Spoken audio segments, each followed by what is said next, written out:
Welcome to this season preview for the Seattle Cascades from Seattle, Washington. The Seattle Cascades are 7-time DCI World Championship Semifinalists. They were the 2000 DCI Division III champion. Their best finish came back in 1992 when they finished in 12th place. Last season, finishing just 2 spots out of finals, they came in 27th place with a 71.963. They have not made semifinals since 2016, though. They came in 2016, they came in 22nd place, 2017, 26th, 2018, 27th. Last year, that is tied for their lowest finish of all time. This year, the Cascades will probably be one that benefits from Vanguard Cadets, Blue Devils B, Oregon Crusaders not being at championships because that could move them right into semifinals, but you'll also have to beat some of the up-and-coming open class scores as well to make semifinals. So, the Seattle Cascades, they are a corps that gets a little bit of a later schedule on the season. They'll have their first show up in their neck of the woods on July 5th with Drums of Fire in Camas, Washington. July 6th, they'll be in Renton, Washington for the Seattle Summer Music Games. July 8th, Drums Along Columbia in Tri-Cities, Washington. Then they'll move a little bit more closer to the Great Plains into the Rocky Mountain area for Drums Along the Rockies Boise Edition, Corps Encore, and then July 13th, Drums Along the Rockies, Denver, Colorado for that show. Between that show and the DCI Southwestern Championship on July 20th, the Seattle Cascades will not be in any shows. Significant because that could be the time where they really put a lot into the show. You think you have 9 days, I guess, between July 5th and July 13th, and you have 6 shows during those 9 days. So really, there's not a whole ton of time to work. Yes, you do have some rehearsal days. You have July 7th, you have July 11th and 12th, but if you're thinking about constant time, they don't really have a ton of that. So in between the 13th and the 20th, expect a lot of changes to the Cascades production. I don't think it'll be the same show we see in Denver that we see in San Antonio, at least I sure hope not, and I think they'll definitely gain quite a number of points between the two events. They'll jump right on to tour again then, like they never took that break. They'll just jump right on again. July 22nd with Drums Across Cajun Field in Lafayette, Louisiana. And then July 24th, they'll be in Hattiesburg, Mississippi for DCI Southern Mississippi. They continue their schedule the following night then with DCI Southern Alabama in Dothan, Alabama. That leads up to July 27th and the DCI Southeastern Championship in Atlanta, Georgia. July 29th, July 30th, they'll be at 2 more shows, first in Charleston, West Virginia on the 29th, and then in Annapolis, Maryland on July 30th. They'll start off the month of August at the CYO Nationals in Lawrence, Massachusetts, and then August 3rd, the DCI Eastern Classic in Allentown, Pennsylvania. That's the Saturday night of that event. Then they'll work their way towards Indy, August 4th, DCI Pittsburgh, and August 5th, the Lake Erie Fanfare. Then DCI World Championships, starting with World Championship Prelims on August 8th.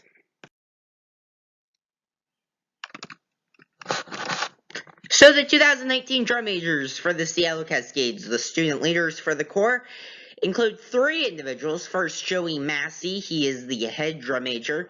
He studies music education at East Carolina University in North Carolina. He's a drum major with the ECU band, and this is his 2nd year in the corps and as the drum major for the Seattle Cascades. Dallin Hurd is the assistant drum major. He is a senior at Seminole County High School in Donaldsonville, Georgia. He plays clarinet, tenor, drums, and mellophone. And finally here, Doug Focht. He is assistant conductor. This is his 4th season with the Cascades. He played mellow and bari and contra with the corps the last 3 years, and currently goes to Central Washington University, studying music education and playing the French horn. So now the main staff for the Seattle Cascades, and this is an interesting team because when you think of the landscape of marching bands and indoor groups and drum corps, so just take marching band. Where's the best bands from? You got the best bands from Texas. So on, I would say most likely every single corps staff, world and open probably, there are people who have marched or taught with Texas groups. Then you say, where else? Well, Florida, you've got some very good groups in Indiana, you go to Oklahoma, you go to some groups in Missouri, you go to random groups like Dobbins Bend in Tennessee, and I don't know, Ayala in California, another big region for band. But the Seattle Cascades are different in the fact of they are not necessarily, and now some of these members are, but the Pacific Northwest is not a stronghold for marching band. That's not a strong place. Like West Salem High School from Oregon, which is the best band in Oregon, and I'd say probably the Pacific Northwest. I think I'd be right to make that judgment. If you're thinking Oregon, Washington, Idaho, Northern California. But they are the best group, and I'm going to say they made semifinals at BOA. They might not have, though. Pretty sure they did. But obviously, it wasn't like some humongous, like almost in the finals.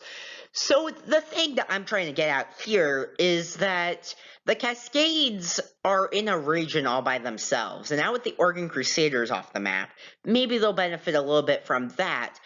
But nobody really thinks of the marching arts in the Pacific Northwest at all. So that's what brings me to this. So work my way down the list here, and really I'm just going to run through each staff member, give a few bios on a few of them. So let's start up. Tommy Williams, he's the corps director, and most corps directors or executive directors do not have necessarily the whole marching and teaching experience. Tommy Williams is one that does. This is his 30th year of teaching in the marching arts, and he has worked with numerous groups, including Phantom Regiment, the Boston Crusaders, Claudia Taylor Johnson High School, Cedar Park High School, and other DCI and BOA groups. Nick Metzen, who is the artistic director and program coordinator, basically who's running the show for the Cascades this year, he has been designing and consulting for both the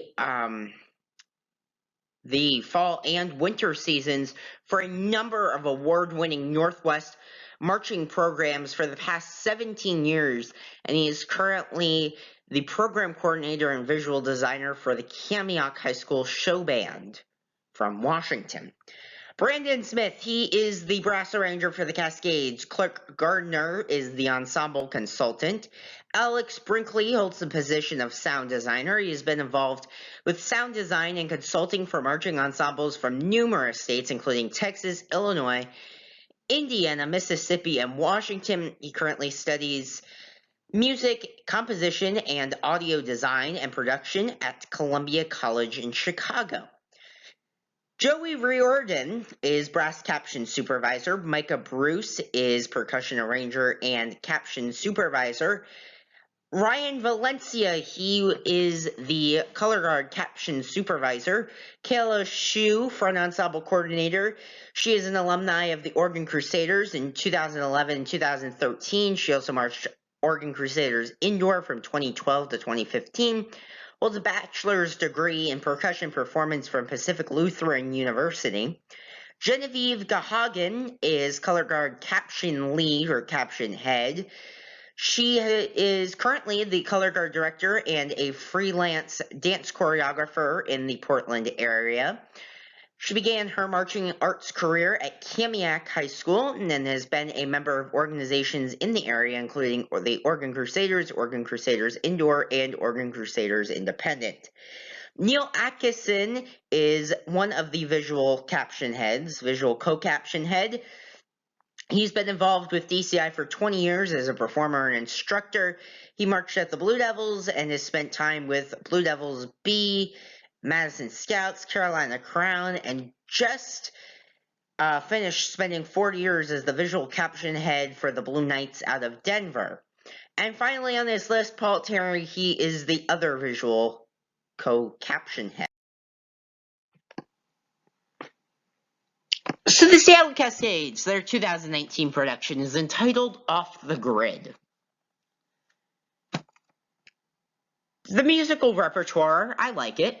It seems like a pretty solid repertoire. I'll run through that real quick and then I'll dive a little deeper into the show. Off the Grid by Brandon Smith, that is an original composition. Asphalt Cocktail by John Mackey. I've Got the World by a String by Harold Arlen. Never Gonna Give You Up by Aitken, Stock and Waterman. Nitro by Frank Cicelli, and High Water by John Mackey. High Wire, that is, sorry. The Seattle Cascades have been a corps that has kind of stayed stationary. They haven't moved up. They haven't moved down. Stayed in mid-2020s, 25th at best. You've got to make changes if you're the Seattle Cascades, and it's not that easy. I know it's not that easy.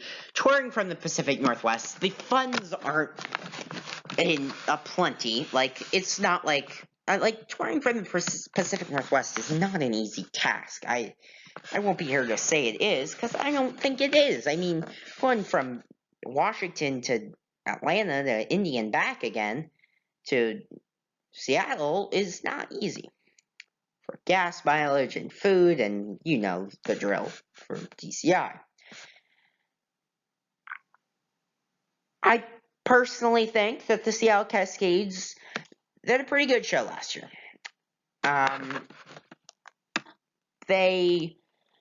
I liked it. I liked the musical selections in it were pretty good. The kids really seemed to enjoy it. The props were kind of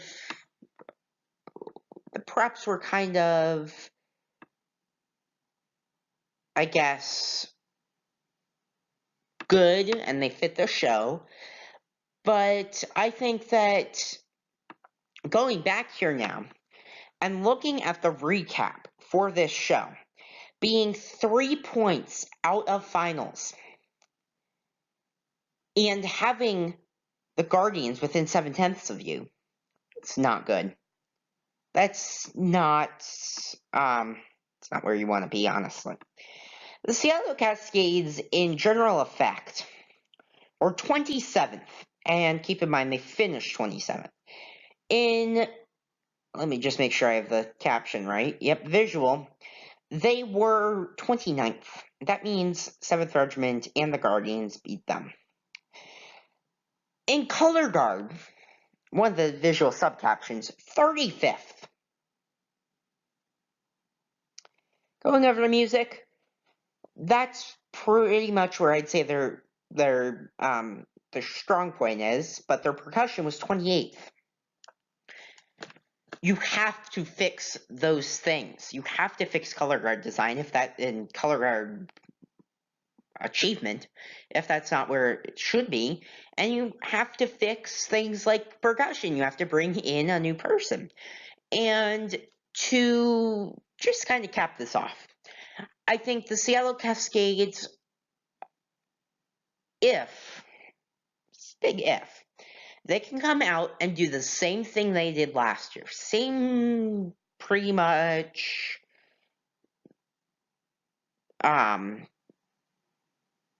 emphasis on each caption-wise. Same kind of show. But they performed it to maybe just a little bit of a higher level. They've got a pretty good repertoire, as I said. And they can pack it with a little bit more general effect. I think they can obviously make semifinals, but go higher and higher. And that's where they need to go. They need to go up. You can't go down anymore. And that right there,